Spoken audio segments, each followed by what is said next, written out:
Hi friends, ఈరోజు నేను cooker chicken చేస్తున్నాను ఫ్రెండ్స్. కర్రీ దీనికి ఏమేమి కావాలో ప్రిపేర్ చేసుకోవాలి చూద్దాం. ముందు చికెన్ కడిగి పెట్టుకోవాలి.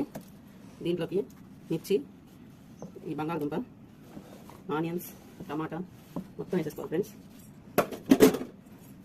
ఇది వచ్చేసి అల్లం పేస్ట్, ఇది కొత్తిమీర, పుదీనా, కరివేపాకు ఫ్రెండ్స్. ఇది వచ్చి ఉప్పు, పసుపు, కారం, ధనియాల పొడి, చికెన్ మసాలా. ఇది వచ్చి జీలకర్ర పొడి ఫ్రెండ్స్. మొత్తం వేసేసుకోవాలి. ఇప్పుడు దీంట్లో ఆయిల్ పోసేసుకోవాలి ఫ్రెండ్స్. ఆయిల్ పోసేసుకోవాలి. దీన్ని మొత్తం ఇలా చికెన్ పట్టించేయాలి.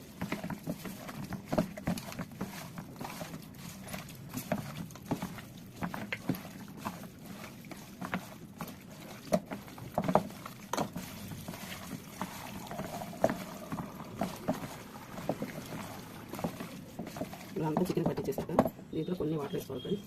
చాలా కొంచెం సరిపోయింది.